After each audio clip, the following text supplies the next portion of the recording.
Hi there, this is Ranjit, and in this video, we'll be doing the unboxing and have a first look at this Xiaomi Mi 5. And this is actually the Indian retail unit that will be sold in India, but just the box is in Chinese. And this is a review unit. Hugo said that they didn't have the boxes yet ready for India, hence it's in this box, but this is what we are going to get in India.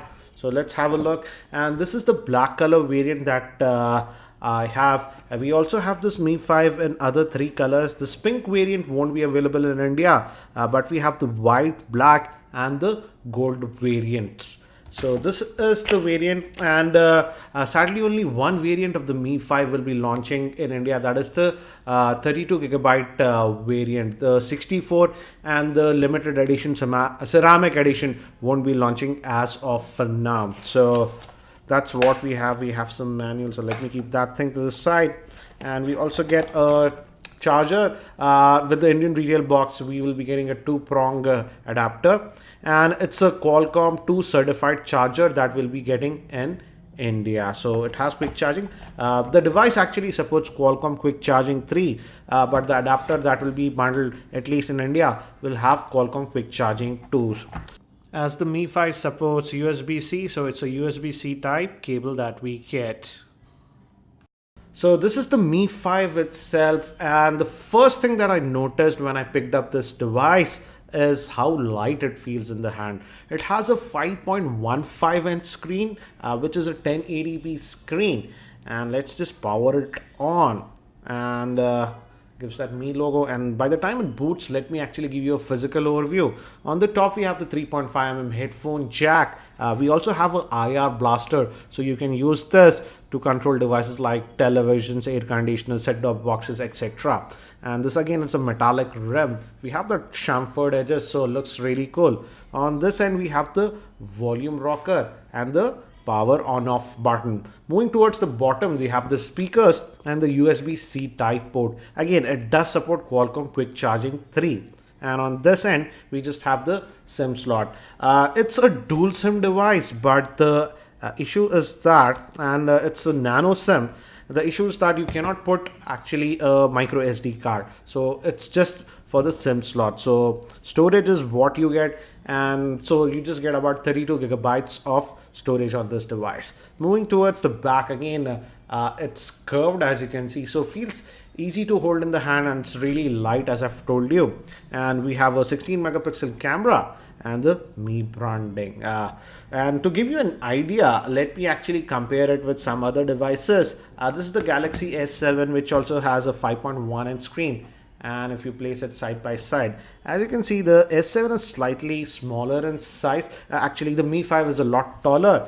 And if we break this is the iPhone 6s, and the iPhone 6s is a little bit again smaller in length, but in terms of weight, I would say the Mi 5 feels the lightest to hold, and also because of this curved back, feels a lot lighter. In fact, the iPhone 6s and even the S7 feel a lot heavy. Though even the battery on the Mi 5 is a 3000 milliamp hour battery, which is not user replaceable.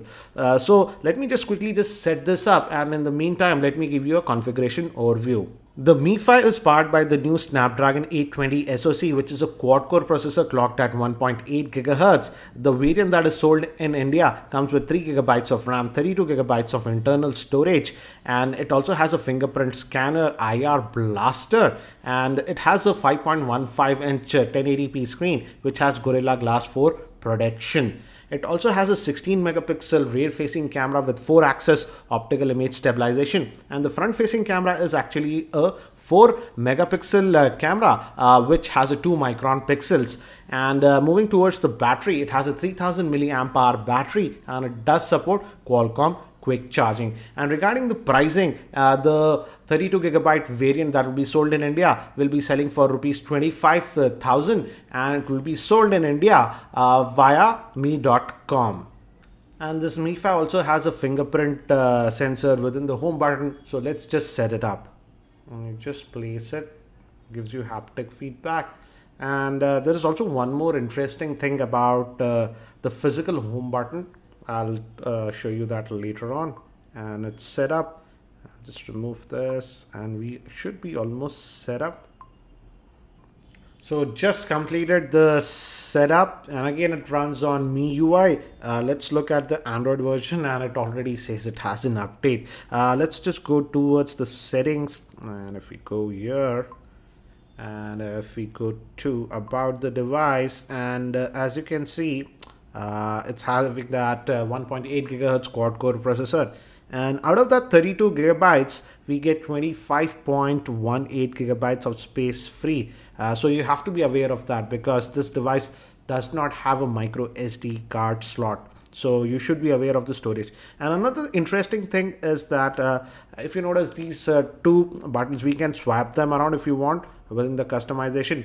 And another thing that I have noticed is that we have this quick tap for home button, and let's enable it. And if we do that, if we go to additional settings, we can enable that. And if we go to buttons, if I recall, yeah, and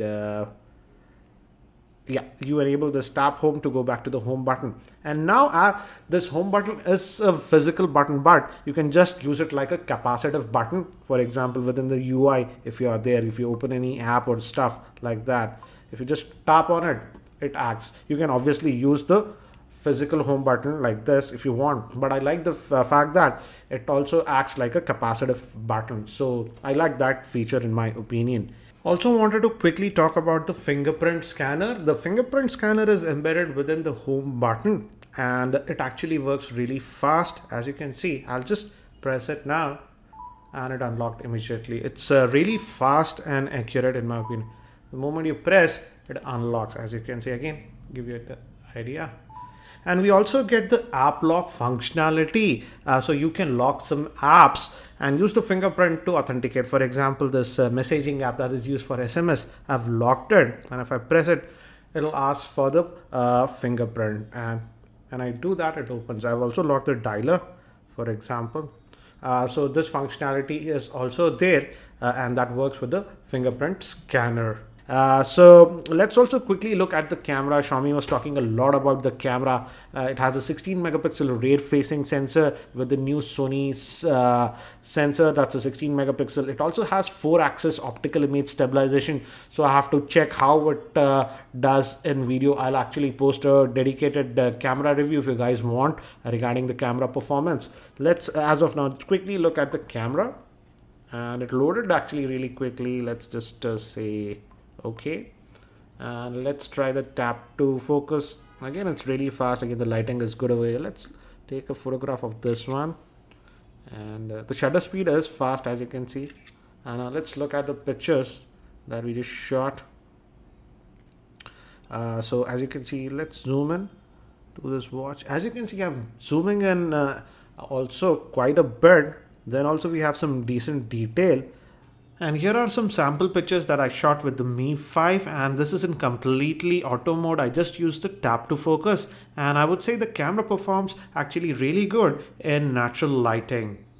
This was shot at night without flash, and here I enabled the flash. The flash is actually pretty powerful, and these are some shots that I took in artificial light in my office. Overall, I would say the camera looks to be decent, but I need to test it a lot more. So again, a very interesting handset, but I'm saddened to see that Xiaomi has launched just the 32 gigabyte variant as of now in India, because I feel yes, 32 gigabytes of storage, approximately we get 25 gigs is okay for most users, but if you're sort of a power user, the 32 gigabyte storage can be an issue because we don't have a micro SD card slot. So guys, that's it for now for this unboxing and first look at this Xiaomi Mi5. If you have any specific questions around this device, do post them in the YouTube comments and I'll try to include them in my review. Thanks for watching. This is Ranjit and I hope to see you in my next video.